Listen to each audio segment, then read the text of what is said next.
Nope. Nope. We're good. Thank you, though. But it's the Knicks! Screw the Knicks! Whoa. And the Knicks rule all. Yeah, the Knicks Rule all.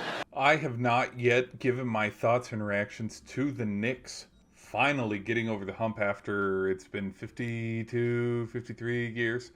They did have the longest drought, which is kind of interesting, between championships, like active, because there's teams who haven't won a championship. I'm looking at, the Grizzlies and the Suns and all that. But then you skip to teams who have won a championship and the drought in between. The Knicks had the longest one, which, hey, I'm going to make a hot take here and say the next team with the longest drought is probably going to be Toronto, because I don't know.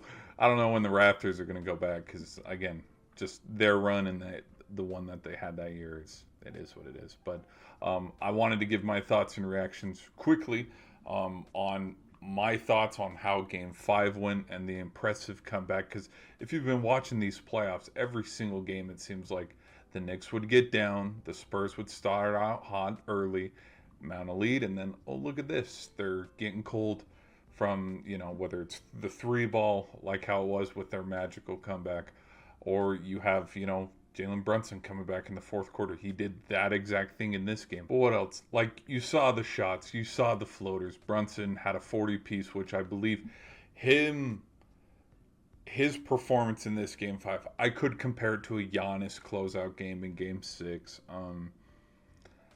But it was like 45, and he's all-time Knicks. No other player has scored that many points in an NBA Finals game. And he puts himself up there with Michael Jordan as well for points in a road game, not a home game, because I believe MJ's with home, it's a totally different record. I think it's cool though, like this team, we have seen it in years past. They've been on the cusp of winning a championship. They've had a handful of disappointing playoff exit at the hands of the Spurs, like every single time, but like this time they finally got over the hump. And it's now funny for me though now to see like the conversation around like Jalen Brunson and where people rank him all time, and it's like, you guys didn't even give him the time of day. Quit acting like I think that's kind of funny too, that like all the people that called out the Knicks of like, okay, this team can't win, and now they're champions, and everybody's like, well, okay, you can throw Brunson up there on that list and put him up there, and it's like,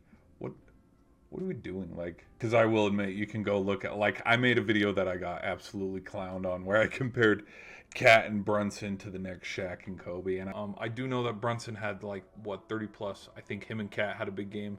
And there was a fun stat where, like, this is the first tandem since Shaq and Kobe who have had these many points in a playoff game. Now, do I think Brunson and Cat are comparable to Shaq and Kobe? I'll let you answer it yourself. I think we know my answer, but I think like we could probably start to make those comparisons. But here's the thing: if we start to make those comparisons, the only one that equals to making that comparison is you gotta win. Simply put, you got to win rings. We can't be comparing Brunson and Cat to Shaq and Kobe if they can't even get to the NBA Finals. I was like, we can't start having those conversations until they win championships. Well, okay, one versus, Shaq and Kobe won a couple together, but like I got clowned for that. It's impressive what they did, and people are going to talk about it for a while, considering how many comebacks they had in this playoff alone, but then also in the finals. I mean, all of their wins were comebacks. Trying to think. Yeah, even game one when there was a huge point swing and they went on the little yes. Sorry, I'm recalling as if it hasn't. This series felt long, and even though it was a short 5 games, like each and every single game was a different whirlwind of emotions. People are going to talk and remember Game 4 forever. But yeah, that's my thoughts. Congratulations to the New York Knicks in winning the NBA Finals. Definitely deserved.